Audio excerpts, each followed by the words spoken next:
Hello friends, welcome to exam B. मैं हूं अरुणिमा और आज इस सेशन में हम देखेंगे, टेस्ट करेंगे कि आपकी इंग्लिश की तैयारी कैसी चल रही है।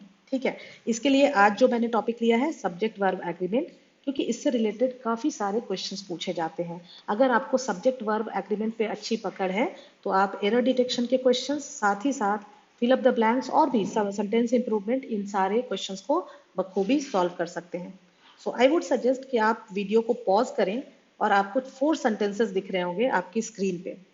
इन 4 सेंटेंसेस को पढ़ें वीडियो पॉज करके और अपने नोटबुक में मार्क कर लें कि क्या ये चारों सेंटेंसेस में कोई सेंटेंस गलत है या सही है। अगर गलत है, सही है तो मार्क कर ले सही है, नंबर 1 टिक।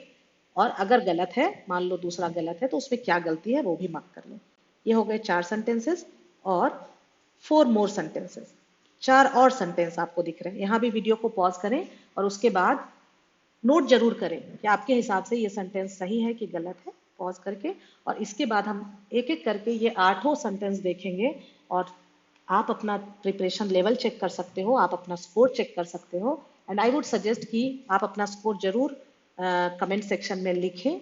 और आफ्टर दिस, इस सेशन के बाद फिर से मैं कहूंगी एक बार आप ये 8 सेंटेंसेस को देखें और तब आप देखोगे कि अब आपको क्लैरिटी है और आप इजिली सॉल्व कर पा रहे हो। ठीक है, सो फर्स्ट सेंटेंस हमारा था, the thief along with his friend was caught red handed. अब सब्जेक्ट क्या और वर्ब क्या, क्योंकि इन दोनों में एग्रीमेंट होना चाहिए। यही तो है ना सब्जेक्ट वर्ब एग्रीमेंट। तो इस सेंटेंस में सब्जेक्ट क्या है, the thief along with his friend. तो अब आपको एक्चुअल सब्जेक्ट समझना है। यहाँ पे द थीफ है सब्जेक्ट, या हिज फ्रेंड है, या अलोंग विथ हिज फ्रेंड है। You need to remember always कि यहाँ पे अगर रहता the thief and his friend, ठीक है, यहाँ पे सब्जेक्ट है the thief along with his friend और यहाँ पे है the thief and his friend. क्या फर्क है? पहले वाले सेंटेंस में जो एक्चुअल सब्जेक्ट है वो द थीफ है। हिंदी में भी देखो कैसे बोलते हैं, चोर अपने दोस्त के साथ रंगे हाथों पकड़ा गया। चोर और उसके दोस्त रंगे हाथों पकड़े गए। सो पहले वाले सेंटेंस में एक्चुअल सब्जेक्ट है द थीफ, जो कि सिंगुलर है, तो इसीलिए ये वॉज सही है। जबकि दूसरे सब सेंटेंस में the thief and his friend, ये पूरा है एक्चुअल सब्जेक्ट, तो यहाँ होगा वर कॉट रेड हैंडेड। तो आपको ये बात ध्यान रखनी है, क्योंकि कई बार हम अपने लॉजिक से चलते हैं और हमें ये लगता है कि thief along with his friend मतलब थीफ और उसका फ्रेंड दोनों, तो ये प्लूरल हो गया। नहीं, जब भी कोई सब्जेक्ट हो उसके साथ अलोंग विथ है या टुगेदर विथ है, तो जो पहला सब्जेक्ट है उसको आप लेके चलोगे। ये भी मत सोचना कि सिंगुलर होगा कि प्लूरल होगा। अगर पहला सब्जेक्ट प्लूरल है, यहाँ पे मान लो द थीव्स रहता तो प्लूरल होता, द थीफ है तो सिंगुलर है। ठीक है, सो अब आप देख लें कि आपका आंसर सही था या नहीं। दूसरे क्वेश्चन की तरफ आते हैं। दूसरा सेंटेंस है, the famous writer and painter was the guest of honour in the event. अब अभी अभी हमने देखा कि the thief, THIEF, thief and his friend जब था तो ये क्या हो रहा था, प्लूरल हो रहा था, क्योंकि दो सब्जेक्ट है the thief and his friend. तो एंड से जब दो नाउन जुड़े, दो सब्जेक्ट जुड़े, तो वो मोस्टली प्लूरल होते हैं, इसलिए आर या वर या हैव। लेकिन इसके कुछ अपवाद भी होते हैं, कुछ एक्सेप्शंस भी होते हैं। तो यहाँ पे आप देखो, the famous writer and painter, अगर यहाँ पे भी द होता, जब भी दो ऐसे सब्जेक्ट हैं और दोनों के पहले आर्टिकल लगा है, तब तो वो दो आदमी हैं। इसको इस तरह से समझें कि ये दो व्यक्ति हैं, इसमें ये राइटर है और ये है पेंटर। ठीक है, तो इन दोनों के बारे में बताना है तो हम क्या बोलेंगे, the writer and the painter, तो हो जाएगा आर, क्योंकि ये प्लूरल हो गया। लेकिन एक ऐसा भी सीन हो सकता है जहां पे ये एक व्यक्ति है और यही व्यक्ति राइटर भी है और यही व्यक्ति पेंटर भी है। तो कैसे बताएंगे, क्योंकि हम राइटर एंड पेंटर तो बोल रहे हैं, एंड से तो हम जोड़ रहे हैं राइटर एंड पेंटर को, लेकिन हमें बताना है कि ये एक ही व्यक्ति है, सिंगुलर होना चाहिए, तब हम आर्टिकल नहीं लगाएंगे। मतलब अगर हम कहते हैं the writer and the painter, तो हुआ प्लूरल, तो आर होगा। अगर हम कहते हैं the writer and painter, painter के पहले द नहीं लगाते हैं, तो ये हो गया singular. I hope it is clear. Next, the chairman along with the team believe in your idea. अब देखो एक्चुअल सब्जेक्ट क्या है, the chairman, not the team और not along with the team. So ये क्या है, सिंगुलर। फटाफट देखेंगे, सिंगुलर है तो ये वर्ब में एस होना चाहिए ना, सब्जेक्ट प्लस वर्ब एस या ईएस, सिंपल प्रेजेंट टेंस। और सब्जेक्ट अगर सिंगुलर है तो वर्ब में हमेशा एस या ईएस लगेगा। सब्जेक्ट प्लूरल होता है तो वर्ब अकेला होता है।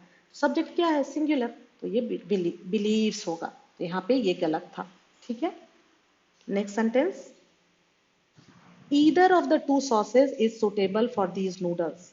अब आपको ध्यान रखना है कि ईदर हमेशा या तो अकेला होगा या और के साथ होगा, और नीदर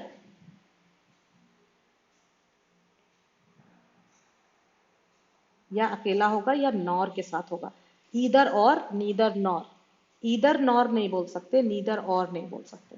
एक तो ये पहली बात हो गई। अब ईदर अकेले भी हो सकता है, नीदर अकेले भी हो सकता है, लेकिन जब भी ये ईदर और नीदर अकेले होगा तो हमेशा सिंगुलर होगा, आपको याद रखना है।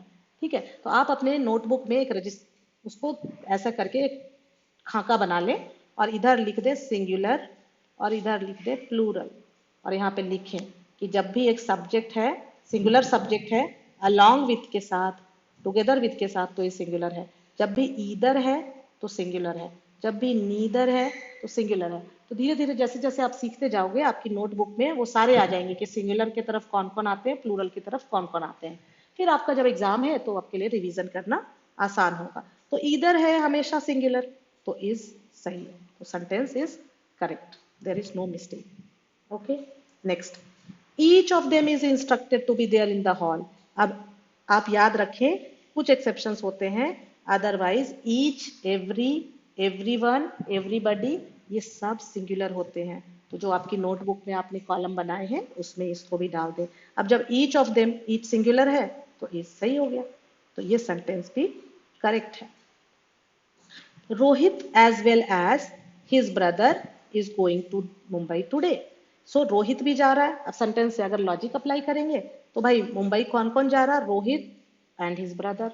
लेकिन यहाँ पे एंड वर्ड का यूज नहीं है, अगर एंड होता तो प्लूरल होता, आर होता। लेकिन जब भी एज वेल एज हो हमेशा अलोंग विथ वाला रूल, मतलब जो फर्स्ट सब्जेक्ट है उसके हिसाब से आपको वर्ब अप्लाई करना है। तो Rohit as well as his brother, first subject is singular, तो इज, तो ये भी सही है। This sentence is also correct. अगर आपने ये मार्क कर दिया कि यहाँ पे इज गलत है, आर होना चाहिए, तो आपका रॉन्ग हो गया, क्योंकि sentence actually as it is correct था। Next, one of the operators are knowledgeable and good of at handling the listeners. यहाँ पे आपको ध्यान रखना है कि एक्चुअल सब्जेक्ट क्या है। तो कितने ऑपरेटर्स, सारे ऑपरेटर्स की बात हो रही है या एक ऑपरेटर की बात हो रही है, एक ऑपरेटर की बात हो रही है ना, तो एक ऑपरेटर की बात हो रही है तो वो सिंगुलर हुआ, तो इसलिए यहाँ पे आर गलत है, ये इज होना चाहिए। और ये भी ध्यान रखिए जब भी वन ऑफ द कहेंगे तो हमेशा ये जो नाउन होगा ये प्लूरल होगा।